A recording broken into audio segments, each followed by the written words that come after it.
Hello everyone, welcome back to my channel. তো আশা করি তোমরা সব ভালো আছো। তো আজকে আমি আর আমার বন্ধু মিলে একটা ইন্টারেস্টিং জায়গায় যাচ্ছি। তো ইয়ামাহা নতুন একটা বাইক লঞ্চ করেছে। তো ওখানে লঞ্চের ইভেন্টে আমাদের আমাদের ইনভাইট করা হয়েছে। আজকে আমরা যাচ্ছি ইভেন্টে।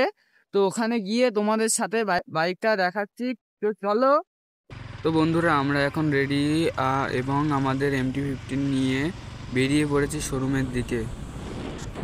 আজ রাইডটা কিন্তু জমে যাবে, কারণ ইয়ামাহা ZX-R 155cc বাইকটা দেখার জন্য আমরা খুবই এক্সাইটেড।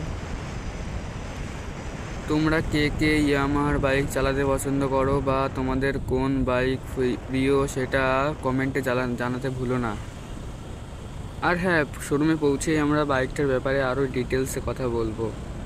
গাইজ ফাইনালি আমরা ZX-R এর লঞ্চ ইভেন্টে চলে এসেছি। তো এইটা শোরুম, এখানে বাইকটা লঞ্চ ইভেন্ট হচ্ছে। তো আমরা সবটাই দেখাবো, তো দেখতে থাকো। তো গাইজ, বাইকটার কালার কিন্তু এখনও রিভিল করা হয়নি। তো বাইকটা 4টে কালারে অ্যাভেলেবেল আছে।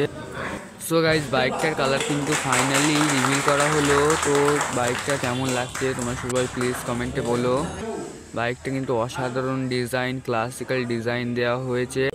গাইজ, এটা কিন্তু MT-15-এরই নিউ ভার্সন বলতে পারো, কারণ এখানে MT-15-এরই সেম ইঞ্জিন ব্যবহার করা হয়েছে। MT-15-এর যেই ফিচার্সগুলো আছে তোমরা কিন্তু এখানে সেই ফিচার্সগুলো পাবে। বাট MT-15 একটা নেকেড বাইক, আর এটা একটা ক্লাসিক্যাল ডিজাইনাল বাইক নিউ লঞ্চ করা হয়েছে ইয়ামাহার তরফ থেকে।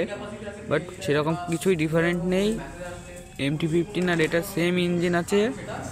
তো থ্যাংক ইউ, দেখা হবে নতুন একটা ভিডিওর সাথে। টাটা।